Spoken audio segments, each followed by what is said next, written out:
voice actor from Los Angeles. And first of all, thank you for having me out here. I've never been to this part of the country before, so this is really awesome. Thank you. Eternal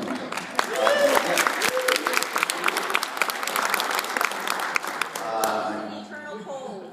What was that? Welcome to the eternal cold. Oh, good. Oh, good. I like permafrost. So anyway, I started my career in anime, and I still do as much of it as I can. There isn't a whole lot of it for me left in Los Angeles, because a lot of it has moved to Texas and elsewhere. But I'm probably best known for shows like Cowboy Bebop and Digimon, Naruto, things like that. And then I made the move over to video games. Started in a bunch of the Star Wars games early on, and lately I've been working on things like Call of Duty, Mass Effect, Star Wars, a lot of Star Wars stuff, and then in original animation, Transformers Prime and Transformers Rescue Bots, Wolverine. I've been doing Wolverine for about 10 years or so, in various video games and TV shows. And lately in Star Wars Rebels is a radio, so I'm flying the Star Wars flag a lot. Yeah. So anyway, I thought I would just sort of keep this loosey-goosey and have you guys ask questions, and hopefully I can give you some reasonable answers in my dribble. Yeah, let's start with you, right? Well, first off, I'd like to thank you for shaping my life for so many years as Tom the Robot from Tsunami. Great job.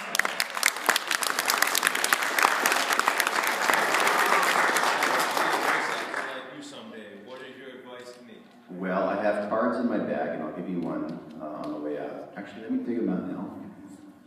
I'll put them on the table in case anybody wants. And now I gotta find it. Okay, bear with me 1 second here. This is important.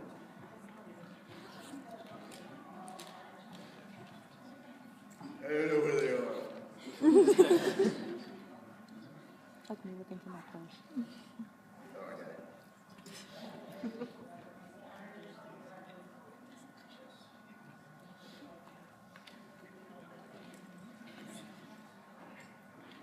Okay. It's called I Want to Be a Voice Actor.com. It's not mine. I'll start with that. I have nothing to do with this website.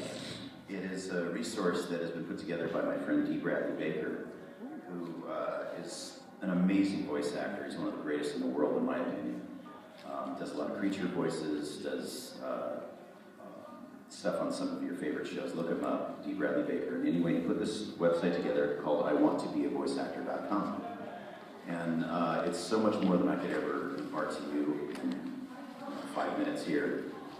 He has basically compiled his thoughts on doing this for like 20 years, and he updates it every couple of weeks, and it's a great way to navigate through the business from beginning to end, so you can actually find out if it's really something that's right for you. It keeps you from getting taken advantage of by ruthless, unscrupulous people in the entertainment industry, and there are a lot of them, especially when you hear that you want to be a voice actor and want to be an actor of any kind. There are a lot of people that get dollar signs in their eyes and they can promise you a lot of things. So it's a really, really great resource that I wish was available to me when I was coming up through the industry. And I highly recommend it. So if anybody wants one of these, I'll put these cards out here and you just come and take one of them into the whatever this is called that we're doing right here. But the short answer to what motivates me in this business is really just to do it because you love it. If you do voices, if you like acting, then act. Do it in community theater where you are. Read for kids, read for the blind, read for your friends, put on plays, do stuff on YouTube. There's a million different ways that you can exercise that need to get that stuff out. And all of it is valid. Some of the best training I ever had was reading for my kids when they were really young. I went to their elementary schools once a week and I would read for their classes. And it became a really popular thing, and I started doing it for some of the other classes there. And there's nothing more informative than reading for a bunch of 7-year-olds who will tell you their honest opinion of your work. And I'll be reading Dr. Seuss, and they'll say, "No, Mr. Blum, that sucked. Do it again." Okay, what would you best education I ever had. And so if that's something you're really passionate about, it doesn't matter if you're getting paid for it, it doesn't matter if you're getting rich or famous, because chances are none of those things will happen. I fluked into doing this as a full-time career, honestly. I had several other careers before I did this, and I didn't start doing this full-time until I was 40 years old. So, and it was just because it was the only thing I was really good at, I guess. And I worked in the entertainment business for a long time. I was working for a film company for almost 15 years and became an executive of the company, and I was miserable every day because the people were so mean and dishonest and disrespectful. And in this industry, in the voiceover industry, it's a group of really great people, really honest, not all honest, but a lot of them are really decent, down-to-earth people. You've probably met Todd Habercorn by now, and Richard Epcar. These guys are near and dear to me. I have to travel across the country to spend time with them, but they're people I would choose to spend time with because I really love and respect them. And those are the kind of people I like to surround myself with. And so that exists in voiceover, and it doesn't have to be on this level necessarily, it can be on any level. So, yeah, check that out. It was a really long answer. Okay, who's next? Right here. Do you like playing heroes or villains more? I like both, depending on the day. If I've had a really rough day, the evil guys are pretty fun, because I can get a lot of that out without hurting anybody or myself. But the heroes are nice too, and I kind of like that as a change. I've played a lot of villains, I play a lot of creatures and soldiers, things like that. So there's a lot of my life that's spent yelling and screaming. So it feels good to go into a studio and play somebody like Heatwave on Rescue Bots. It's for kids, and I get to say something simple like "roll to the rescue" and save lives instead of chopping people's heads off and disaboweling zombies. So it's all fun. It's really all fun, and it's all action. It's all the same thing. It fulfills that same place in me. But just depending on the day, like anybody, I've got moods that shift, and it helps to satisfy those needs without literally hurting somebody. Okay, how about you up there? Out of all the characters and roles you played throughout your years, what was the most difficult for you to get into character? Most Difficult for you to get into character? Oh. Well, none of them are really terribly difficult to get into necessarily. Some of them are tough to sustain for just physical reasons, like Wolverine, for example. Because he starts here and you think this doesn't hurt, but it escalates, and it always escalates with Wolverine. There becomes a battle, and then he's Oh, okay. That's the addendum to the story. Well, here's a couple things that you guys can know about Wolverine. First of all, it's probably the most painful character I've ever voiced, just physically. At the end of those sessions, I would literally come out of the studio feeling like my uvula was dripping blood. On the other hand, it was sort of therapeutic because I would get a lot of angst and anger out from road rage or whatever I was going through that day. Working with the Hulk, who was played by Fred Tatasciore, one of my dearest friends on the planet, and the nicest guy in the world. He literally would give you anything off his back, whether he was wearing a shirt or dress or whatever he had. Battle axe.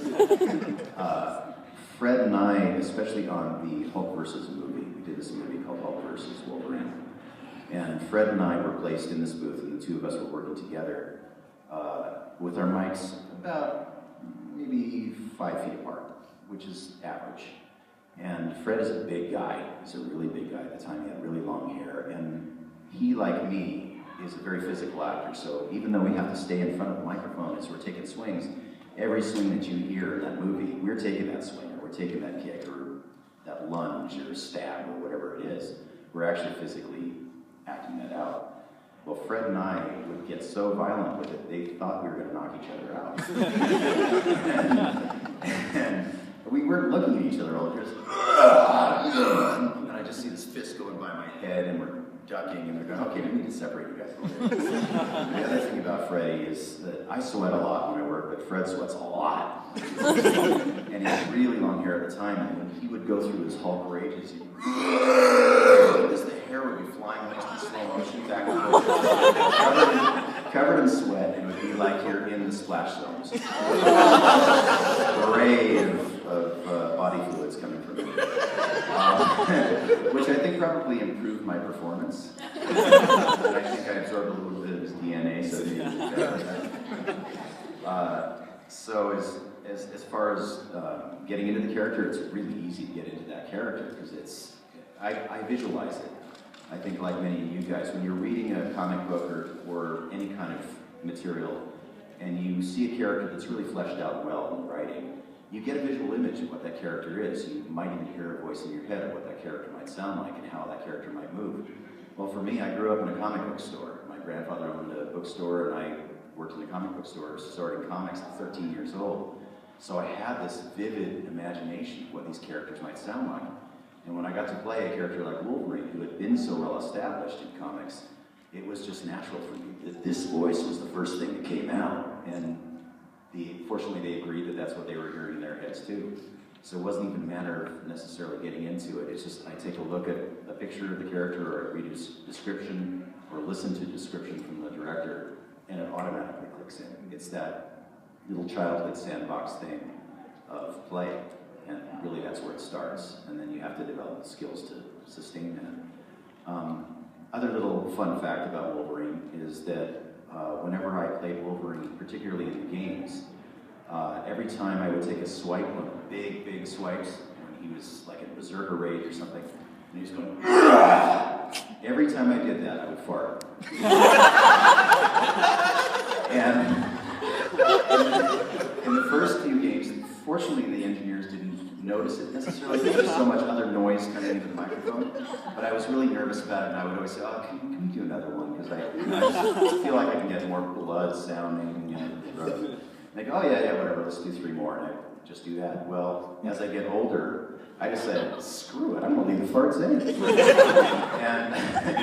and so if you listen really carefully in some of the Wolverine games, when you hear, you also hear, you might think that I have 2 voices coming out of the throat, but it's actually 2 different throats I'm using. I like to keep things high.